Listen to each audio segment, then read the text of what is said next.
എല്ലാ വർഷത്തെയും പോലെ പെരുന്നാൾ കഴിയുമ്പോൾ മുസല്ലേം മടക്കി കട്ടിലിന്റെ അടിയിൽ വെച്ച് ഫുള്ള് ലീവാണല്ലോ പിശാചിന്റെ. ഇബ്ലീസ് ലഅനത്തുല്ലാഹിലേക്ക് റമളാൻ മാസം ഫുള്ള് ലീവാണ്.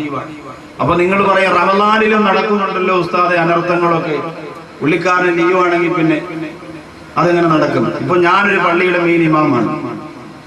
3 ആഴ്ച എനിക്ക് പള്ളിയിൽ ഖുത്ബ ഓതാൻ വരാൻ പറ്റൂല, അല്ലെങ്കിൽ എനിക്ക് ഡ്യൂട്ടി ഇല്ല, ഞാൻ ലീവ് എടുക്കുകയാണ്. സെക്രട്ടറിയെ പറഞ്ഞ് ലീവ് എടുക്കുമ്പോൾ അതിന് പറ്റിയ ഒരാളിനെ കണ്ടെത്തിയിട്ട് ലീവ് എടുക്കുള്ളൂ. അതിന് പറ്റിയ ഒരാളിനെ ഏൽപ്പിക്കും. അപ്പൊ അസിസ്റ്റന്റ് ഉസ്താദ് ആണെങ്കിൽ പറയും ഉസ്താദ് നോക്കിക്കൊള്ളു, ഞാൻ ഒരു 3 ആഴ്ച ഉണ്ടാവൂല, ഞാൻ നടത്തിക്കൊണ്ടിരുന്ന കാര്യങ്ങളൊക്കെയാണ്, അത് നിങ്ങൾ ശ്രദ്ധിച്ചോളണം എന്ന് പറഞ്ഞിട്ട് ഞാൻ പോകുള്ളൂ. ഇതുപോലെ ഇബ്ലീസ് കുറച്ച് ആൾക്കാരെ ഏൽപ്പിച്ചിട്ടാ മൂപ്പര് ചങ്ങലയിൽ കയറി. റമളാൻ മാസം, പരിശുദ്ധ റമളാൻ മാസം ആവുമ്പോ ചങ്ങലക്കിടും പിശാചിനെ. അറിയാതെ കേരളിന്റെ കണക്ഷൻ നിങ്ങൾ ഊരൂലേ? എന്തുകൊണ്ടാ? പിശാചിനെ ചങ്ങലക്കിട്ടത് കൊണ്ടാ. കറക്റ്റ് പെരുന്നാളിന്റെ പിറക്കി മുമ്പെടുത്ത് തിരിച്ചു വിട്ടു. എന്തുകൊണ്ടാ? ചങ്ങല അഴിച്ചു വിട്ടത് കൊണ്ട്. എങ്കിലും ഈ പരിശുദ്ധ റമളാൻ മാസത്തിന്റെ പകൽ സമയങ്ങളിൽ, രാത്രി സമയങ്ങളിൽ എന്തുകൊണ്ട് അനർത്ഥങ്ങൾ ചെയ്യാൻ നമുക്ക് തോന്നുന്നു എന്ന് ചോദിച്ചാൽ, ഇബ്ലീസ് കുറച്ച് ആൾക്കാരെ കാര്യങ്ങൾ ഏൽപ്പിച്ചിരിക്കും. അവരുടെ പേര് സാക്ഷാൽ ഇബ്ലീസ് എന്നല്ല. അവര് പള്ളി നിസ്കരിക്കാൻ വരും, കഞ്ഞി കുടിക്കാൻ വരും. ഇബ്ലീസ് പറയും കഴിഞ്ഞ വർഷത്തെ പോലെ ഈ വർഷവും 17-ാം രാവിലെ അടി ഉണ്ടാക്കുന്ന കാര്യം നിങ്ങൾ ഏൽപ്പിച്ചിരിക്കണം. ഏത് പള്ളിയിൽ വേണമെന്ന് പറഞ്ഞു കൊടുത്താൽ മതി, ഏത് സ്ഥലത്ത് വേണമെന്ന് പറഞ്ഞു. അങ്ങനെ കുറച്ച് ഇബ്ലീസിന്റെ അണികളുണ്ട് നമ്മുടെ നാട്ടിലുണ്ട്. എല്ലാ സദസ്സിനും ഉണ്ടാകും, എല്ലാ മജ്‌ലിസിനും ഉണ്ടാകും. അവന്റെ പൂർണ്ണമായ പ്രവർത്തനങ്ങൾ ഏറ്റെടുത്തുകൊണ്ട് ജീവിക്കുന്ന ചില പൈശാചിക ബാധ ഏറ്റുപോയി അവരെ ഏൽപ്പിച്ചിരിക്കുകയാണ് കാര്യം. അല്ലെ? നിങ്ങൾ പറയില്ലേ അയാൾക്ക് മിണ്ടാതിരുന്ന പോലെയായിരുന്നു, കഞ്ഞി ഒഴിച്ചു കൊടുത്തോണ്ടിരുന്ന സമയത്ത് അയാള് ഇന്നിത്തി മഞ്ഞ കൂടുതലാണല്ലോ എന്ന് പറയേണ്ട വല്ല കാര്യമുണ്ടോ? അതിലെ പാചകം ചെയ്താണ് ദേഷ്യം വന്നത്. ഈ ആളെ കൊണ്ട് പറയിപ്പിച്ചത് ഇബ്ലീസാണ്. പക്ഷേ ഇബ്ലീസ് റമളാൻ മാസം ലീവായതുകൊണ്ട് പുള്ളിയെ തന്നെ കാര്യങ്ങൾ ഏൽപ്പിച്ചിരിക്കുക. റമളാൻ മാസത്തിന്റെ ഫുള്ള് റെസ്റ്റ് കഴിഞ്ഞ് പെരുന്നാളിന്റെ പുറമാനത്ത് ഒതുക്കുമ്പോൾ ഇബ്ലീസ് ലഅനത്തുല്ലാഹി അലൈഹി തന്റെ കോട്ടെടുത്തിട്ട് കൊണ്ട് പ്രവർത്തനത്തിന് വേണ്ടി തിരിച്ച് പെരുങ്കുളത്ത് വരികയാ, മണനാക്കിൽ വരികയാ, ആറ്റിങ്കലിൽ വരികയാ, ചിറയൻകീഴ് വരികയാ. വരുമ്പോൾ ഇബ്ലീസ് ഞെട്ടിപ്പോയി. അല്ലാഹുവേ, അതാ കള്ളം കൊടുത്തോണ്ടാണ് അവനൊക്കെ തൊപ്പിയൊക്കെ വെച്ച് സെറ്റപ്പായിട്ട് നടക്കണം. പെരുന്നാളിനൊക്കെ പോയി വെള്ളയൊക്കെ കൊടുത്ത് വാപ്പാരെ കബറിലൊക്കെ പോയി ദുആ ചെയ്യണം. അവന്റെ വാപ്പാടെ കബർ ഏതെന്ന് പോലും അറിഞ്ഞുകൂടായിരുന്നു. പക്ഷെ ഇപ്പൊ വന്ന ഉസ്താദ് ഇങ്ങനെ പറഞ്ഞ് അവന്റെ തലയിൽ അങ്ങോട്ട് ബ്രെയിൻ വാഷ് ചെയ്ത് അവന് വാപ്പാടെ കബർ പോയി ദുആ ചെയ്തു. ഇബ്ലീസിന് വലിയ അത്ഭുതം തോന്നും. ഇപ്രാവശ്യം അവൻ ടൂറിന് പോകുന്നില്ല. ഇപ്രാവശ്യം പെരുന്നാളിന്റെ കൂട്ടുകാരോടൊപ്പം അവൻ കള്ളുപിടിക്കുന്നില്ല, അനർത്ഥങ്ങളൊന്നും ചെയ്യുന്നില്ല. അങ്ങനെ ഇബ്ലീസിന് സങ്കടം തോന്നുമ്പോൾ അവൻ നിന്റെ മനസ്സിലേക്ക് പറന്നു വരും. ചെറുപ്പക്കാരാ, അവൻ നിന്റെ മനസ്സിലേക്ക് പറന്നു വരും. നിന്റെ കൂട്ടുകാരൻ വരികയാണ്. പെരുങ്കുളത്തുള്ള മണനാക്കിലുള്ള പ്രദീപും സുരേഷും സന്ദീപും ഒക്കെ വരികയാ. അവര് വന്നിട്ട് പറയുന്നു, എടാ ശുക്കൂറേടാ, സന്നാറേടാ, മുനീറേടാ, സുധീറേ, നീ എന്തേ നമ്മൾ ഓണമാകുമ്പോ ഞങ്ങൾ നിനക്ക് പാർട്ടി നടത്തുന്നില്ലേ? ക്രിസ്മസ് വരുമ്പോ ഞങ്ങൾ നിനക്ക് പാർട്ടി നടത്തുന്നില്ലേ? എന്തുകൊണ്ടാണ് നിന്റെ ഒരു പെരുന്നാൾ വന്നിട്ട് നീ ഞങ്ങൾക്ക് പാർട്ടി നടത്താത്തത്? അവൻ പറയുന്നു, എടാ അത് നിങ്ങളോടുള്ള വെറുപ്പ് കൊണ്ടൊന്നും അല്ലടാ സുരേഷേ. പിന്നെ ഉസ്താദ് പ്രാവശ്യം പറഞ്ഞിരിക്കുന്നത് ശക്തമായ തീരുമാനമാണ് നമ്മൾ എടുത്തിരിക്കുന്നത്. അടുത്ത റമളാന് മുമ്പ് ഞാൻ മരിച്ചു പോയാൽ എനിക്ക് ആരുമില്ലടാ സുരേഷേ, നീ ഒന്ന് റീത്ത് വെച്ചെന്ന് പറഞ്ഞുകൊണ്ട് എനിക്കൊന്നും കിട്ടാനൊന്നും പോകുന്നില്ല. അതുകൊണ്ട് ഞാൻ മറ്റേ പരിപാടിയൊക്കെ നിർത്തിയിരിക്കുകയാണ്. പഴയ പരിപാടിയൊന്നുമില്ല. 27-ാം രാവിലൊക്കെ കരഞ്ഞു ദുആ ചെയ്ത് ഭയങ്കര തീരുമാനം. അപ്പൊ യവൻ പറയടാ, നീ കൂടെ വന്ന് കുടിക്കണമെന്നൊന്നുമില്ല, നീ പൈസ തന്നാ മതി, അതൊരു സന്തോഷമല്ലേടാ. അങ്ങനെയാണെങ്കിൽ ശരി, ഒരു 1000 രൂപ അവന്റെ വകയായിട്ട്. ഇബ്ലീസ് പറയടാ, സാഹോദര്യം എന്ന് പറഞ്ഞ ഇസ്ലാമിൽ വളരെ അത്യാവശ്യം.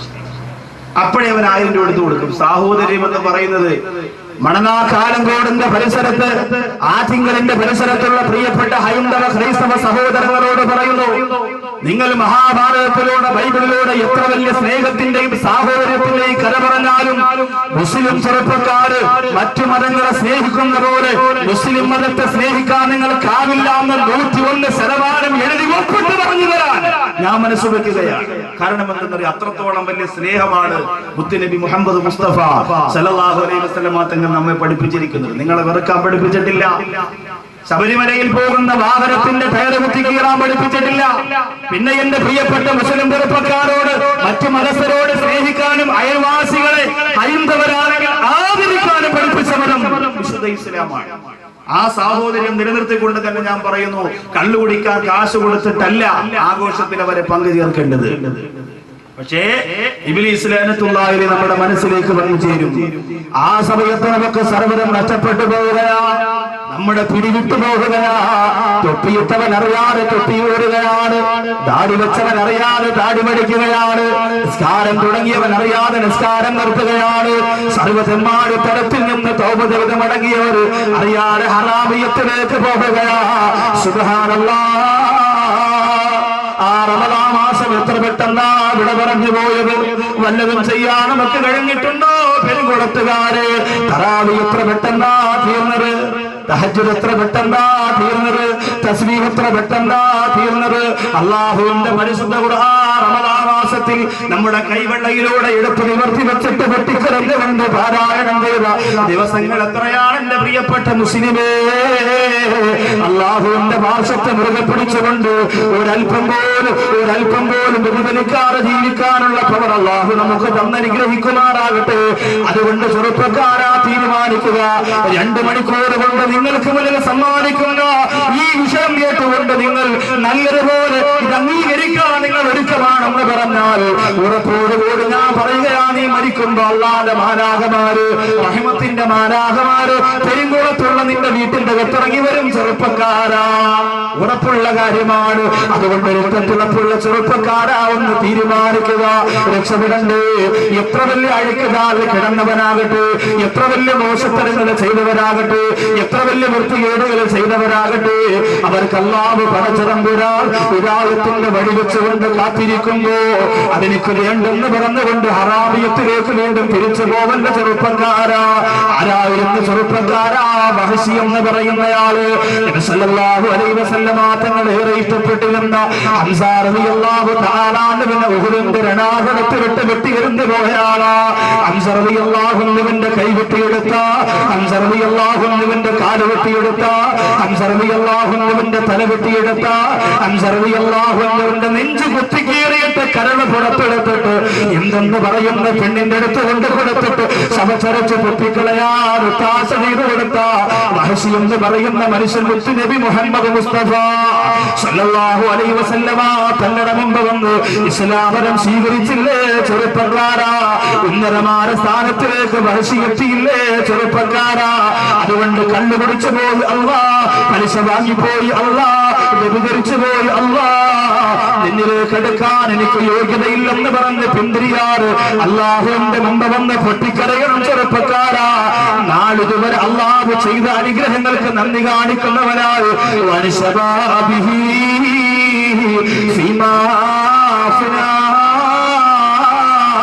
അല്ലാഹു നിനക്ക് തന്ന യുവത്വം എങ്ങനെ ചിലവഴിച്ചെന്ന് ചോദിക്കുമ്പോ അഭിമാനത്തോടെ നിന്റെ വീടിനു വേണ്ടി പ്രവർത്തിക്കാൻ, പള്ളിയിൽ വന്ന് നിസ്കരിക്കാൻ, പാവപ്പെട്ടവരെ സഹായിക്കാൻ, അനാഥ മക്കളെ തലോടാൻ, നാട്ടിലുള്ള ദീനീപരമായ പ്രവർത്തനങ്ങളുമായി ബന്ധപ്പെടാൻ അല്ലാഹു എഴുതി തന്ന ചെറുപ്പക്കാലത്തെ ചെലവഴിച്ചു എന്ന അഭിമാനത്തോടെ പറയാ.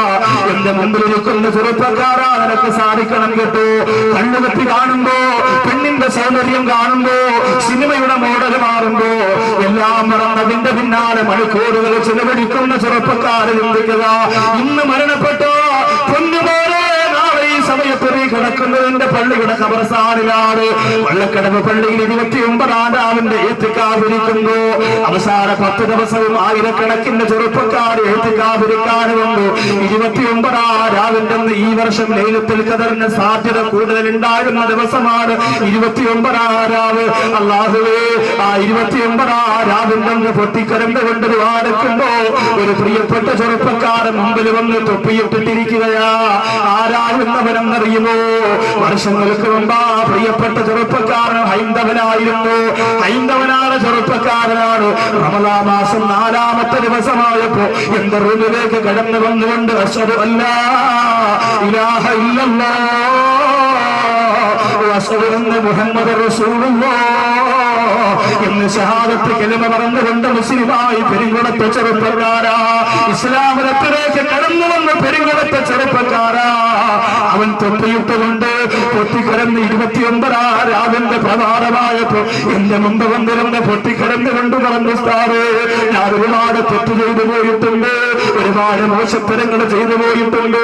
അല്ലാഹു പടച്ചതമ്പുരാനെ അനുഗ്രഹിച്ചുകൊണ്ട് ഞാനൊരു മുസ്ലിമായി അത് നിലനിൽക്കാൻ വേണ്ടി ദുആ ചെയ്യണമെന്ന് പറഞ്ഞെങ്കിൽ പെരുങ്കുളത്ത് വന്ന 10,000 ചെറുപ്പക്കാരുണ്ടെങ്കിൽ അത്രയും ചെറുപ്പക്കാരുടെ ഈമാനവന്റെ ഈമാനിന് തുല്യമാകുമോ ചെറുപ്പക്കാരാ? നമ്മൾ എന്താ ചെയ്യുന്നത്? നമുക്ക് നിബിധനമെന്ന് പറഞ്ഞാൽ ചാപ്പാടെടുക്കാൻ മാത്രമുള്ളതാ, റമദാനെന്ന് പറഞ്ഞാൽ കറങ്ങി നടക്കാൻ മാത്രമുള്ളതാ, പെരുന്നാളെന്ന് പറഞ്ഞാൽ അടിച്ചു വിളിക്കാൻ മാത്രമുള്ളതാ.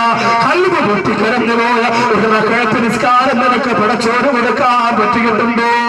എന്റെ മുമ്പിൽ നിൽക്കുന്ന ചെറുപ്പക്കാരാ, ഇന്നത്തെ രാത്രി മുതൽ മാറ്റം വേണം ചെറുപ്പക്കാരാ, ഇന്നത്തെ രാത്രി മുതൽ മാറ്റം വേണം മുസ്ലിം ചെറുപ്പക്കാരാ. ഇന്നലെ വരെ ജീവിച്ചതുപോലെ അല്ല, വല്ലാഹി വല്ലോ, ഇന്നലെ വരെ ജീവിച്ചതുപോലെയല്ല. ഇന്നലെ വരെ എന്റെ മൊബൈലിനകത്തുള്ള അനിസ്ലാമികമായ പ്രവർത്തനങ്ങൾ വിടുന്നത് ഇന്നത്തെ രാത്രിയിൽ ഞാൻ ഡിലീറ്റ് ചെയ്ത് കളയുകയാ. ഇന്നലെ വരെ കണ്ടുകൊണ്ടിരുന്ന സർവ്വ ഹറാമിയത്തുകൾ ഇന്നത്തെ രാത്രി കൊണ്ട് അവസാനിപ്പിക്കുകയാ. ഇന്നലെ വരെ ഏതൊക്കെ പെൺകുട്ടികളുമായി ഫോണിലൂടെ സമ്പർക്കം നടത്തിയിട്ടുണ്ടോ അതെല്ലാം ഇന്നത്തെ രാത്രി കൊണ്ട് അവസാനിപ്പിക്കുകയാ. ഇന്നലെ വരെ ഏതൊക്കെ നിസ്കാരങ്ങൾ നഷ്ടപ്പെട്ടു പോയിട്ടുണ്ടോ അതെല്ലാം അവസാനിപ്പിക്കുകയാ. ഇനി ഒരു വക്കത്ത് മുടക്കൂല അല്ലോ, ഇനി ഒരു ഹറാമ് ചെയ്യൂല അല്ലോ, ഇനി മുക്കിറില്ലാതെ ഉറങ്ങൂല അല്ലോ, ഇനി സ്വലാത്തുകളില്ലാതെ ഉറങ്ങൂല അല്ലോ.